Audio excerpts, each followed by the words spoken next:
नमस्कार। आज के इस वीडियो में आप सभी का एक बार फिर से स्वागत है। आज के इस वीडियो के अंदर जो होने वाला है वो है आप लोगों का क्लास 10 का जो हिंदी है गोधली भाग 2, उसका जो काव्य खंड है उसका चैप्टर नंबर 7 जिसका नाम हिरोशिमा है और जिनके लेखक हैं हमारे सच्चिदानंद हीरानंद वात्स्यायन। आगे उनकी रचना है ये। और ये जो चैप्टर है इसके अंदर हम लोग जो देखने वाले हैं वो है आधुनिक सभ्यता की दुर्दांत मानवीय विभीषिका का चित्रण करने वाली यह कविता एक अनिवार्य प्रासंगिक चेतावनी भी है। कविता अतीत की भीषणतम मानवीय दुर्घटना का ही साक्ष्य नहीं बल्कि आणविक आयुधों की होड़ में फंसी आज की वैश्विक राजनीति से उपस्थित संकट की आशंकाओं से जुड़ी हुई भी है। तो आप लोगों को इस चैप्टर को आप लोगों ने पढ़ा होगा, ये काफ़ी बेहतरीन कविता है। आप लोगों को पता होगा कि अमेरिका ने जब जापान के ऊपर उसके एक नागासाकी नगर के ऊपर जब गिराया था, नागासाकी हिरोशिमा के ऊपर जब परमाणु बम गिराया था, तो उससे हुए जो बर्बादी जो क्षति हुई थी उसके बारे में कवि ने अपनी कविताओं के माध्यम से वर्णन करने की कोशिश करी गई है। उन्होंने वर्णन किया है, तो आपको इस चैप्टर को पढ़ना है, उसका भावार्थ भी आप लोगों को समझने का प्रयास करना है। तो चलिए वीडियो में आगे बढ़ते हैं और पहला प्रश्न आपके इस सेशन से लेकर के आते हैं। ऑब्जेक्टिव जो है इस सेशन के अंदर काफ़ी बेहतरीन और काफ़ी महत्वपूर्ण ऑब्जेक्टिव है और शानदार ऑब्जेक्टिव है। वीडियो को लेकर के शुरू से लेकर के लास्ट तक आप लोग को देखना है। उम्मीद करते हैं कि वीडियो आप लोगों को पसंद आएगी तो वीडियो को लाइक कर लीजिएगा, चैनल को सब्सक्राइब कीजिएगा, बेल आइकन दबा के ऑल नोटिफिकेशन पर क्लिक कीजिएगा, अपने दोस्त यारों के साथ शेयर भी कीजिएगा। तो चलिए वीडियो में आगे बढ़ते हैं और पहला प्रश्न आपके सामने लेकर के आते हैं। तो देखिए पहला प्रश्न जो है आपके सामने आ गया है। और देखिए आपको बता दें कि इस सेशन में आगे बढ़ने से पहले कि इस सेशन के अंदर कुल 35 प्रश्न जो है हमने रखे हैं और 2 अतिरिक्त प्रश्न हमने इसके साथ साझा किया है। तो वीडियो को आप लोग को शुरू से लेकर के आखिरी तक देखना है। जो अतिरिक्त प्रश्न है वो भी काफ़ी महत्वपूर्ण है, तो उसको भी देखना अति आवश्यक है आप लोगों के लिए। तो वीडियो को आप लोग को लास्ट तक देखना है। तो चलिए पहला प्रश्न आपके सामने आ गया है, देखिए उसका जवाब दीजिए। बिल्कुल, तो देखिए अगेय जी का जो जन्म हुआ था ना, इनका जो जन्म हुआ था सच्चिदानंद हीरानंद वात्स्यायन अगेय जी का, इनका जन्म हुआ था 7 मार्च 1911 में कसिया कुशीनगर उत्तर प्रदेश में हुआ था। लेकिन इनका जो मूल निवास था ना वो करतारपुर पंजाब के अंदर था। तो ऑप्शन नंबर बी जो है वो बिल्कुल सही जवाब है। और अगला सवाल आपके सामने है। अगला सवाल आपके सामने है। हिरोशिमा कविता किसका चित्रण करती है? प्राचीनतम सभ्यता की खुशहाली का, आधुनिक सभ्यता के विकास का, प्राचीनतम सभ्यता की मानवीय विभीषिका का, या फिर आधुनिक सभ्यता की दुर्दांत मानवीय विभीषिका का? तो देखिए ये जो कविता है वो जो चित्रण करती है वो है आधुनिक सभ्यता की दुर्दांत मानवीय विभीषिका का, है कि नहीं? तो ऑप्शन नंबर डी जो है वो बिल्कुल सही जवाब है। और अगला सवाल आपके सामने है।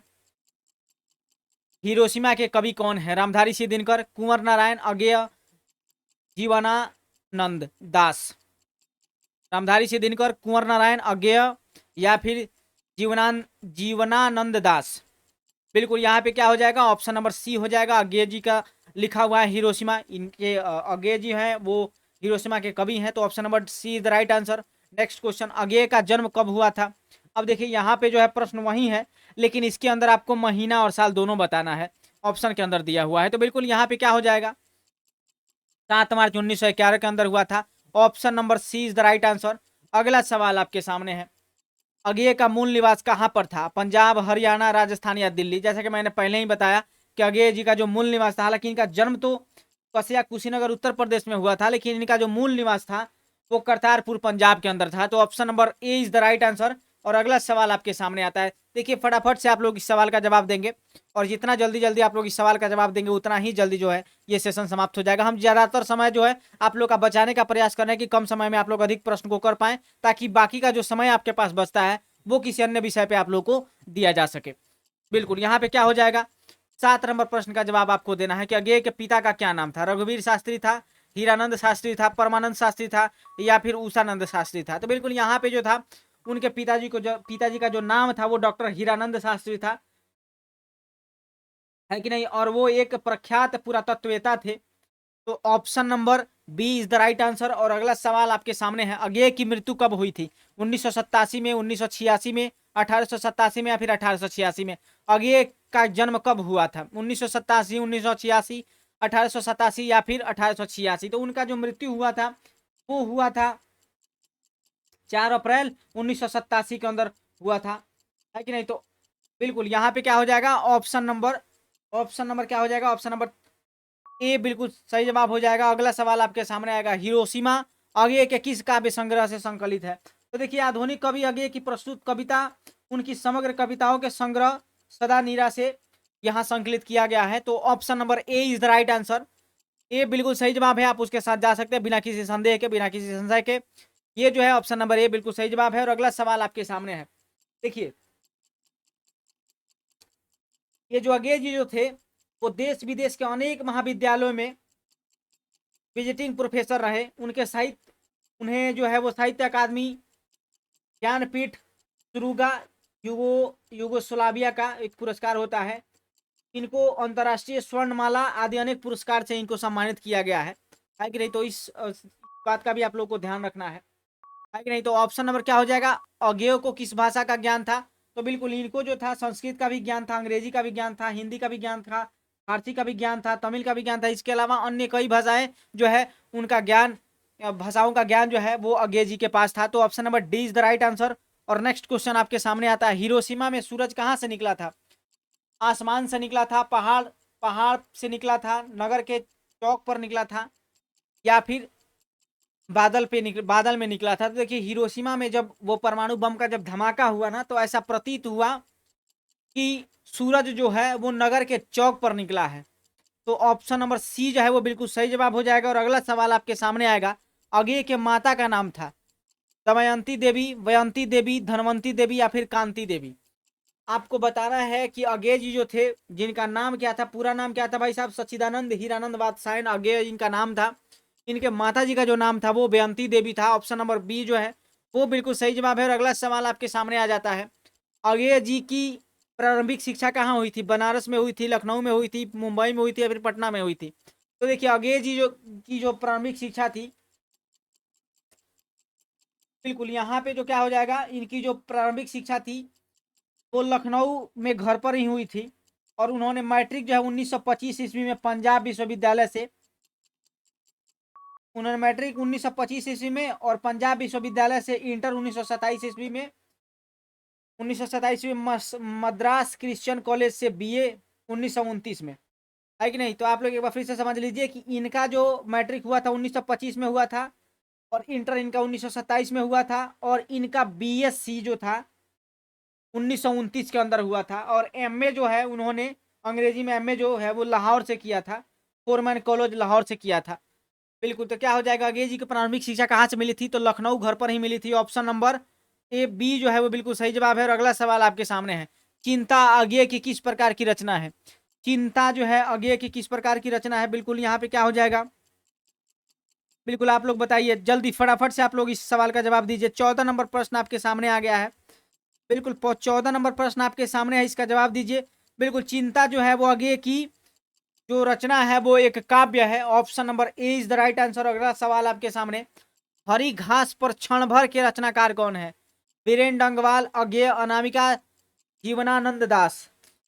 जीवनानंद दास या फिर बीरेन डंगवाल, अगेय, अनामिका? बिल्कुल यहाँ पे हरी घास पर क्षण भर के, ये जो कृति है, ये जो रचना है वो अगेय जी का रचना है कि नहीं? बिल्कुल, और ये क्या है, एक काव्य है, इनका काव्य, लिखा हुआ काव्य है। ऑप्शन नंबर बी बिल्कुल सही जवाब है। और अगला सवाल आपके सामने है,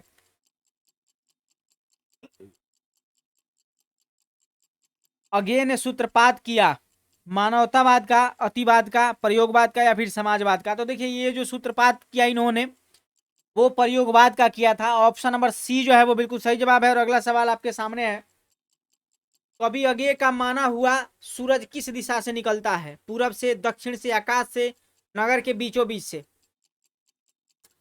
देखिए, आप लोग का बहुत सारे बच्चों का एग्जाम जो है ना वो अच्छा गया है, कुछ लोगों का नहीं गया है।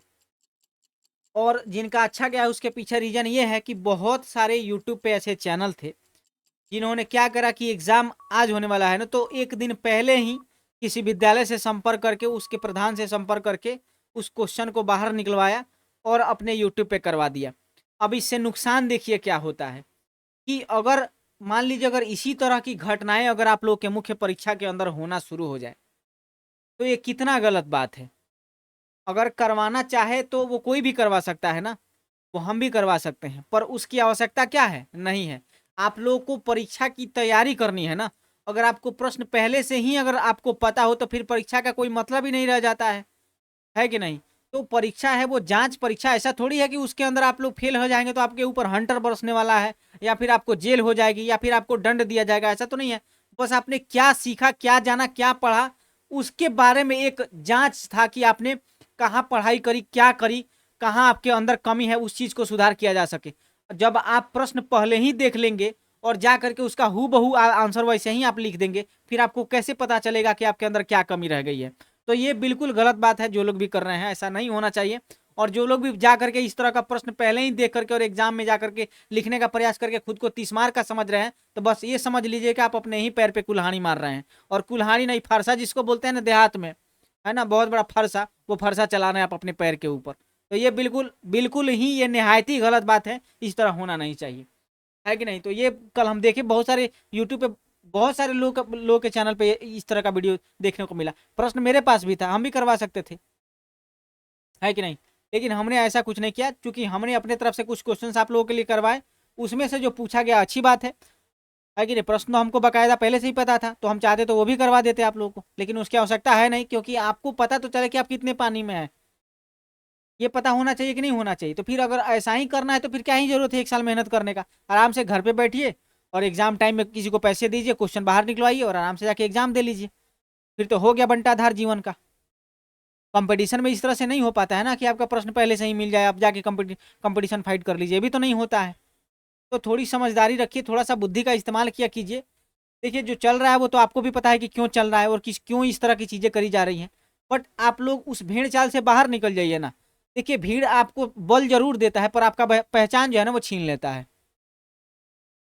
पहचान बनाइए, पहचान जब बन जाएगा ना तो बल ऑटोमेटिक आ जाएगा आपके ऊपर, आपके साथ। तो भेड़िया धसान में कहीं भी नहीं लग जाइए। सब कोई सब कोई एक ही दिशा में भटक रहा है, जा रहा है वहीं पे, सब कोई कर रहा है तो हम भी कर लेंगे, क्या ही जरूरत है उसका? होना नहीं चाहिए ना, गलत बात है ये सब। चलिए 17 नंबर प्रश्न देखिए, कभी अज्ञेय का माना हुआ सूरज किस दिशा से निकलता है? पूरब से, दक्षिण से, आकाश से, या नगर के बीचों बीच से? तो देखिए ना तो पूरब से, ना दक्षिण से, ना आकाश से। अज्ञेय का ऐसा मानना है, उनका जो माना हुआ सूरज है जो कि परमाणु विस्फोट है जिससे निकली हुई रोशनी है, ऐसा प्रतीत होता है कि वो नगर के बीचों बीच से निकल रहा है। तो ऑप्शन नंबर डी जो है वो बिल्कुल सही जवाब है। और अगला सवाल आपके सामने है, देखिए उससे किसी का कोई नुकसान नहीं है। आप लोग जिस रास्ते पे चल रहे हो ना, उससे सिर्फ और सिर्फ आपका नुकसान होगा और आपके वजह से समाज का नुकसान होगा, किसी व्यक्ति विशेष का नुकसान नहीं होगा, है कि नहीं? जिस गलत रास्ते को आप पकड़ रहे हो, जिस पे आप चल रहे हो ना, उससे सबसे अधिक और किसी को नुकसान है तो वो स्वयं आपको है और आपके मम्मी पापा को है, आपके माँ बाप को है, दूसरा किसी को नहीं है। हाँ, उससे कुछ हद तक समाज पे भी उसका एक बुरा असर पड़ेगा, जिससे आगे चल के इस चीज़ों का एक नकारात्मक प्रभाव भी आप लोग को आपके जीवन पे देखने को मिलेगा। इस तरह की चीज़ों से बचिए। आप अपने अपने काम पे ध्यान दीजिए ना, आप फोकस उस पर कीजिए जो चीज़ें आपको दी गया है। अगर ऐसा ही था, अगर प्रश्न पहले ही दे दिया होना होता तो फिर टेस्ट लिया ही क्यों जाता?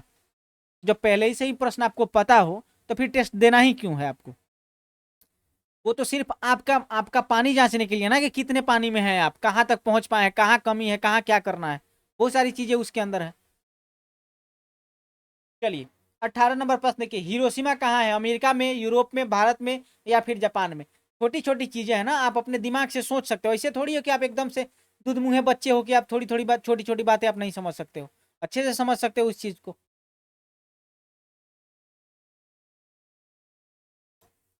एक गुस्सा आता है ना अंदर से एक, अब क्या ही चल रहा है। चलिए देखिए, बिल्कुल यहाँ पे हिरोशिमा जो है वो जापान के अंदर है। ऑप्शन नंबर डी बिल्कुल सही जवाब है। और अगला सवाल देखिए, अगे ने एमए अंग्रेजी कहाँ से किया? उत्तर प्रदेश, पंजाब, बिहार, या लाहौर? जैसे कि मैंने बताया कि इन्होंने जो एमए किया था अंग्रेजी से, उन्होंने फोरमैन कॉलेज लाहौर से किया था। तो ऑप्शन नंबर डी जो है वो बिल्कुल सही जवाब है। अगला सवाल आपके सामने है, साखी का अर्थ है मित्र, गवाही, बंधु, या फिर विश्वासी? देखिए साख का मतलब होता है भरोसा, सखी का मतलब मित्र होता है, लेकिन यहाँ साखी पूछ रहा है तो साखी का मतलब होता है साक्ष्य, या फिर गवाही देने वाला, या फिर गवाही।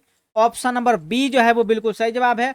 और अगला सवाल आपके सामने है, अज्ञेय का जन्म किस प्रदेश में हुआ था? मध्य प्रदेश में, उत्तर प्रदेश में, छत्तीसगढ़ में, या फिर पंजाब में? तो बिल्कुल यहाँ इनका जो जन्म हुआ था वो उत्तर प्रदेश के अंदर हुआ था। ऑप्शन नंबर बी जो है वो बिल्कुल सही जवाब है। देखिए बहुत सारी चीजें जो है ना खुद के नियंत्रण में नहीं होता है, फिर भी उसके बारे में आदमी चिंतन करता है, उसके बारे में चिंता होता है कि जो बच्चे जा रहे हैं वो गलत डायरेक्शन पकड़ चुके हैं, है कि नहीं। तो उस तरह से अब कौन समझाए उनको, अब हम बोल रहे हैं तो कोई सुनने वाला है नहीं। तो ये होता है ना कि आप लोग स्वयं से आप लोग सुनो और आप दूसरे को बताओ कि जो हो रहा है वो गलत हो रहा है। हम बोल ही ना सकते हैं। अगर डॉक्टर को कुछ कहना है तो वो कह ही ना सकता है, आपको घर पे जाके आपको दवा तो देगा नहीं, आपके मुंह में दवा तो नहीं खिलाएगा। तो कोई भी है आपको सिर्फ समझाएगा ही, उस पर अमल तो आप ही को करना है। उससे नुकसान आप ही का होगा, जिस तरह के ट्रैक को आप लोग पकड़ के चल रहे हो। सब तो नहीं है पर कुछ लोग तो हैं, कुछ क्या बहुत अत्यधिक मात्रा में लोग ऐसे हैं जो उस ट्रैक को पकड़ के चल रहे हैं। उनको पहले ही क्वेश्चन चाहिए, सब कुछ चाहिए कि वो 90+ लेकर के क्या ही कर लीजिएगा उस 90+ का, बैठ के उस पर भूजा खाइएगा, चाटिएगा उसको, क्या हो जाएगा उससे। जीवन भर आपको उस आत्मा का संतुष्टि नहीं मिलेगा 95+ मार्क्स आ भी जाए तो, क्योंकि आपको भी पता है कि वो छद्म है, वो झूठा है, वो फेक है कि नहीं। समाज में आप भले ही थोड़े समय के लिए सर उठा लीजिए, पर आप खुद से कैसे झूठ बोल लीजिएगा। आजीवन भर जो आपके आत्मा पे बोझ रहेगा कि ये कैसे आया था, उसका जवाब कैसे दीजिएगा आप। दुनिया में आप हर किसी से झूठ बोल सकते हैं, पर आप क्या है, आप कहाँ हैं, आपकी औकात क्या है, ये आपसे बेहतर कोई नहीं जानता है। समझ रहे हैं। तो दुनिया को हनक दिखाने के चक्कर में आप अपने आत्मा पे कोई अनावश्यक बोझ मत ला दिए। चलिए, कौन सी कृति अज्ञेय की नहीं है। बाबरा अहेरी, आंगन के पार द्वार, एक बूंद सहसा उछली, या फिर मिलन यामिनी। तो देखिए बाबरा अहेरी भी उनकी रचना है कि नहीं। बाबरा अहेरी भी उनकी रचना है, आंगन के पार द्वार भी उन्हीं की रचना है, एक बूंद सहसा उछली उन्हीं की रचना है, लेकिन मिलन यामिनी जो है इनकी रचना नहीं है। ऑप्शन नंबर डी बिल्कुल सही जवाब। अगला सवाल, उत्तर प्रियदर्शी किस विधा की रचना है। नाटक है, उपन्यासकार है, प्रबंध काव्य है, या फिर कहानी है, क्या है भाई साहब। तो देखिए ये जो आप लोग का 23 नंबर प्रश्न है, जिसमें आपसे पूछा जा रहा है कि उत्तर प्रियदर्शी किस विधा की रचना है, तो ये एक नाटक है जो अज्ञेय जी द्वारा लिखा गया है। ऑप्शन नंबर ए जो है वो बिल्कुल सही जवाब है। और अगला सवाल आपके सामने है, बिल्कुल ए नंबर आप ये जो हो जाएगा 23 का ऑप्शन नंबर ए बिल्कुल सही जवाब है। 24 नंबर प्रश्न आपके सामने है, अज्ञेय ने इंटर किस वर्ष किया था। 1925 में। अच्छा यहाँ पे तो ये थोड़ा सा देखिए एक मिस टाइपिंग हो, कॉपी पेस्ट किए थे ना ऑप्शन नंबर, तो वो गड़बड़ हो गया है। ठीक है, दो बता दीजिए, दोनों में से एक सही होगा। बिल्कुल अगेन ने इंटर कब किया था, 1927 के अंदर किया था। ऑप्शन नंबर डी बिल्कुल सही जवाब है। अगला सवाल देखिए, हिरोशिमा शीर्षक कविता में सूरज का प्रतीक अर्थ क्या है। प्रतीक अर्थ क्या है, हिरोशिमा शीर्षक कविता में सूरज का प्रतीक अर्थ क्या है। खगोलीय पिंड, प्रशंसित व्यक्ति, या फिर प्रचंड क्रोध, या फिर अणुबम। तो देखिए हिरोशिमा में जो कविता के अंदर सूरज का जो प्रतीक अर्थ माना गया है वो अणुबम को माना गया है। तो ऑप्शन नंबर डी जो है वो बिल्कुल सही जवाब हो जाएगा। और अगला सवाल आपके सामने आएगा, कुछ क्षण का वह उदय अस्त, इनमें कौन सा अलंकार है। कुछ समय का उदय अंश, उपमा है, रूपक है, विरोधाभास एवं विभावना है, या फिर संदेह है। तो देखिए संदेह भी तो नहीं है, उपमा भी नहीं है, रूपक भी नहीं है, लेकिन उसके अंदर एक विरोधाभास एवं विभावना स्पष्ट हो रही है कि नहीं। थोड़े समय के लिए, कुछ क्षण का वह उदय और अस्त, विरोधाभास है। ऑप्शन नंबर सी जो है वो बिल्कुल सही जवाब है। और अगला सवाल आपके सामने है, कौन सी कृति अज्ञेय की है। निशित, सुबह का तारा, अरे यायावार याद रहेगा, या फिर गुंजन। तो देखिए उनका जो है 27 नंबर, बिल्कुल 27 नंबर का जो सही जवाब हो जाएगा वो क्या हो जाएगा, और ये यायावर याद रहेगा। ये क्या है, अज्ञेय की कृति है कि नहीं। ऑप्शन नंबर, बिल्कुल option number C is the right answer. अगला सवाल, शेखर एक जीवनी अज्ञेय का प्रसिद्ध निबंध है, उपन्यास है, कहानी संग्रह, फिर नाटक है।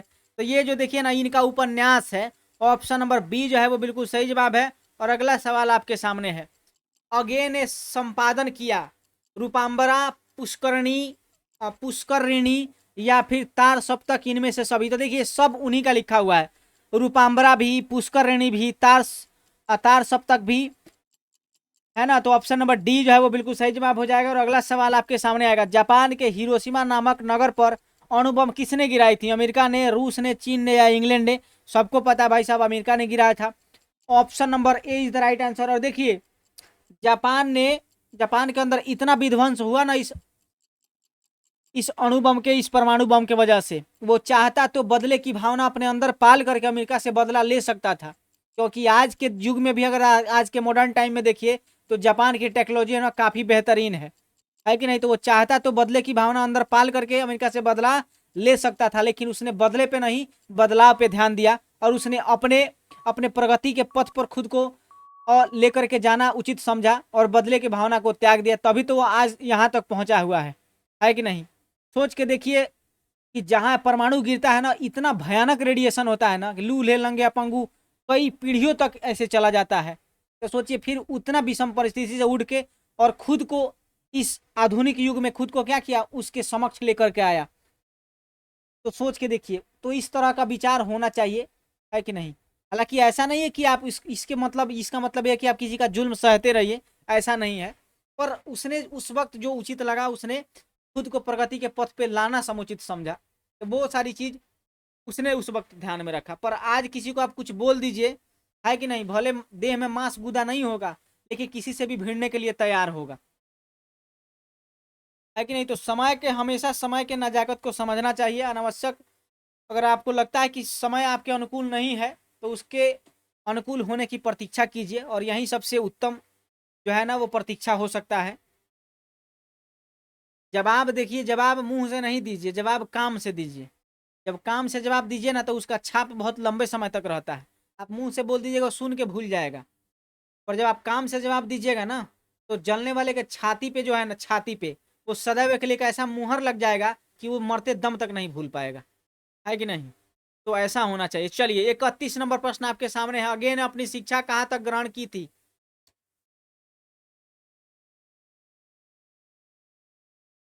बिल्कुल, यहाँ पे क्या हो जाएगा? हाँ, बीए तक उन्होंने किया था, बीए तक। नहीं, एमए किया था ना। Option number C is the right answer.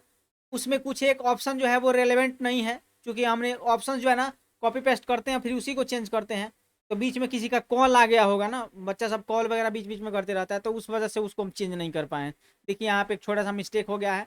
वहाँ पे रेमीडिएट भी एक कुछ अनावश्यक चीज़ हो गया। यहाँ पे देख लीजिए, हम आपको ये वाला देखिए, ये इससे रेलेवेंट नहीं है और ये वाला नहीं है। इस तीन को ऑप्शन को ध्यान में रखिए।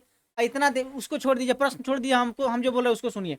अगे जी का जो अंतिम शिक्षा जो था उन्होंने एमए तक किया था, और वो कहाँ से किया था? लाहौर से किया था। किस कॉलेज से? फोरमैन कॉलेज से। ऑप्शन नंबर क्या हो जाएगा? ऑप्शन नंबर सी बिल्कुल सही जवाब हो जाएगा। और अगला सवाल आपके सामने आएगा। अगे की निबंध कृति है भवंती। हाँ, इसी को कॉपी पेस्ट किए थे। देखिए इसमें से भवंती रह गया था। अगे की निबंध कृति है भवंती, अंतरा, त्रिशंकु, इनमें से सभी। तो देखिए इनकी जो कृति है वो कौन सी वाली है भाई? इनकी जो कृति है वो सब है, भवंती भी है, अंतरा भी है, त्रिशंकु भी है। तो ऑप्शन नंबर डी जो है वो बिल्कुल सही जवाब है। और अगला सवाल आपके सामने है। अगे का काव्य संग्रह है हरी घास पर क्षण भर, कितनी नाव में कितनी बार, आंगन के पार द्वार। तो देखिए सब उन्हीं का संग्रह है। ऑप्शन नंबर डी जो है वो बिल्कुल सही जवाब है। और अगला सवाल आपके सामने है। हिरोशिमा शीर्षक कविता में वर्णित सूरज कहाँ निकलता है? देखिए क्वेश्चन वही, देखिए क्वेश्चन उसी तरह का है ना, लगभग लगभग उसी तरह से है जो पीछे छूटा है आपसे, लेकिन देखिए तरीका बदल गया ना, ऑप्शंस बदल गए, तरीका बदल गया पूछने का। हिरोशिमा शीर्षक कविता में वर्णित सूर्य कहाँ निकलता है? पूर्वी क्षितिज पर, नगर के चौक पर, पूर्व दिशा में, इनमें से कहीं नहीं। तो देखिए बिल्कुल ऑप्शन नंबर जो है बी बिल्कुल सही हो जाएगा।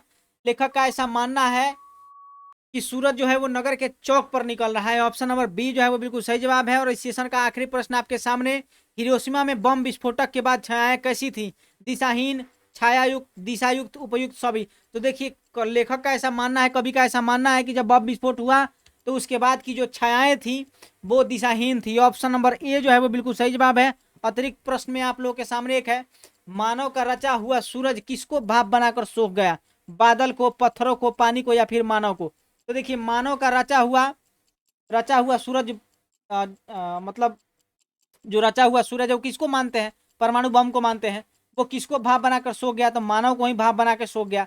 ऑप्शन नंबर डी जो है वो बिल्कुल सही जवाब है। और आखिरी प्रश्न देखिए, अज्ञेय का पूरा नाम क्या है? सच्चिदानंद हीरानंद अज्ञेय, सच्चिदानंद हीरानंद बादशायन अज्ञेय, या फिर हीरानंद बादशाहन आ गया या फिर सच्चिदानंद बादशाहन आ गया। तो देखिए इनका पूरा नाम जो है सच्चिदानंद हीरानंद बादशाहन आ गया। ऑप्शन नंबर बी जो है वो बिल्कुल सही जवाब है। और इसी प्रश्न के साथ जो है आज का सेशन समाप्त होता है। उम्मीद करते हैं कि आप लोगों को पसंद आया होगा।